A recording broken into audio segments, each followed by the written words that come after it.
I think I just liked how we attacked that game and didn't look past it. Obviously, we split with that team, knew we had to come in here and take care of business. Nice being at home to do that, but our defensive effort was phenomenal. We were locked in. Attention to detail was extremely high. Our intensity was high. Our urgency was high. And you saw that. We held them to 35 points, and that's a good team.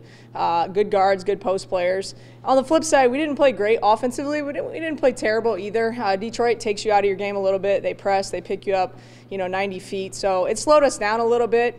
We definitely have to make some adjustments moving forward offensively, but we had a really good week of prep, or a couple days of prep, and looking forward to getting down there. What do you carry over from that one then as you guys, switch things up and go into a game against a Green Bay team that obviously likes to push the pace and likes to try and get you uncomfortable and make you play things at the way that they want to? Yeah, Green Bay is such a tough opponent, a tough scout. So much of what they do, both offensively and defensively, relies on their individual IQ.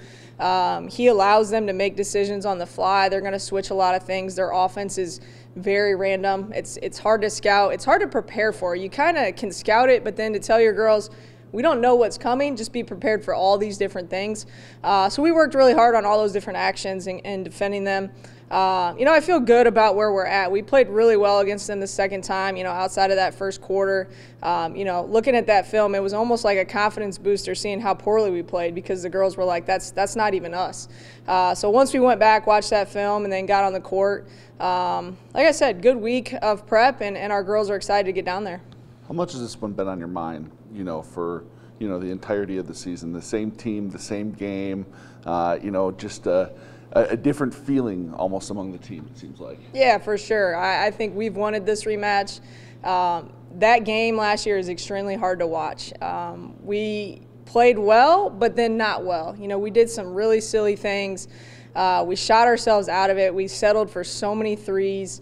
I think we went 8 for 31, and we could have gotten other things. And, we had a big lead on them. And then you look at some of the silly mistakes we made defensively. It's just a really hard game to watch, because it just makes your stomach hurt to think we were that close and only lost by 4. And they hit 2 buzzer beaters, too. So they hit a 3-point buzzer beater and a tip-in. That's 5 points. We lose by 4. Man, it's a hard one to stomach, but it also gets us excited that, we get the opportunity to do it again and hopefully change that result. Is the mindset different going into this one this time around? Yeah, I think our girls, they're not as maybe excited. They're grateful, but they're more businesslike this time around. They're ready to get down there and go to work. They're not going to be satisfied with just getting down there and playing a tough game against Green Bay. They want to make it to the championship, want to make a good run in that game as well.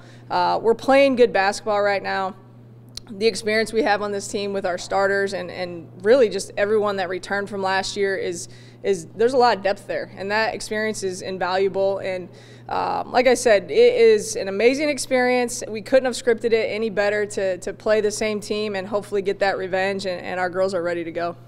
You kind of opted into it, and what has happened here is you didn't get the top seed, but it's just as good. You got the bye, you got the home game, and after that, it's a wash.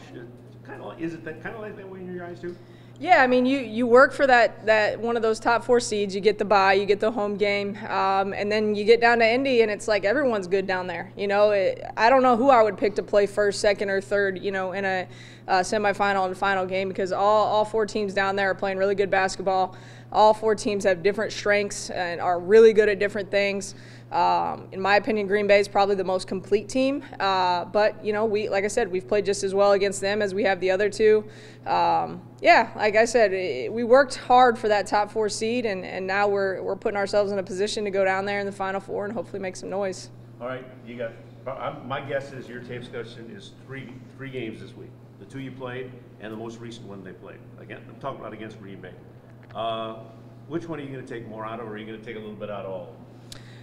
Honestly, yeah, we just played them 2 weeks ago, so we're taking a lot out of that.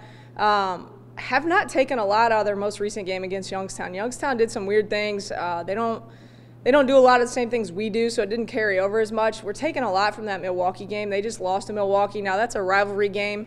But Milwaukee did some really good things against them, especially on the offensive end that, we've shown the girls, maybe not exactly our style, but just to show them the confidence and pace that they played with. I think it's good. Our kids are very visual, so if you show them things, it translates to the court. So we've also watched some from last year. Like I said, our team is very similar. Their team is very similar. That Final Four atmosphere is different. And so we're going to watch a little bit from this year, last year, recent games. I mean, there's so much film at our disposal, so we take advantage of it. All right, and the nutshell thing would be, what's the one thing that has you still playing on Tuesday? Oh, man, great question. I just think the hard work our girls have put in over the last 3 years, it's not just about this year. It's about the work they've put in over the last 3 years to build that confidence, to build our team, to build our culture, to build our talent, to build everything we need to be successful. And these girls have bought in from day one. They're a close-knit group. They trust us as coaches. They play extremely hard. They're really good at adapting to game plans and putting it out on the floor. So I just think it's a cultivation of all those things. We got good kids, a lot of talent this year, and a group that wants to win, and they're willing to do whatever it takes. The key to getting tomorrow done is what? There's a lot of keys to beating Green Bay. I think being disruptive on defense. They cannot feel comfortable all game long. Like I talked about, their offense is very random. You've got to make them feel uncomfortable, make them rush their shots, make them take late shot clock shots. And then offensively, we've got to have some swagger. We've got to get downhill. We can't settle for threes all night. And I think lastly, you have to take care of the boards against them. They're a very big, strong team. They're fundamental and they're disciplined. You have to at least take care of the defensive boards and hope that maybe you grab some O boards along the way as well. Not sure any motivation's needed, but what's that message in the locker room before the game starts to come out with a victory? You're right. There is no motivation needed for our group at this point, but I just think the vibe is different this year. It's not like, hey, we have this opportunity, don't let it slip away. It's a business trip. Our kids are going down there to play well and hopefully get wins.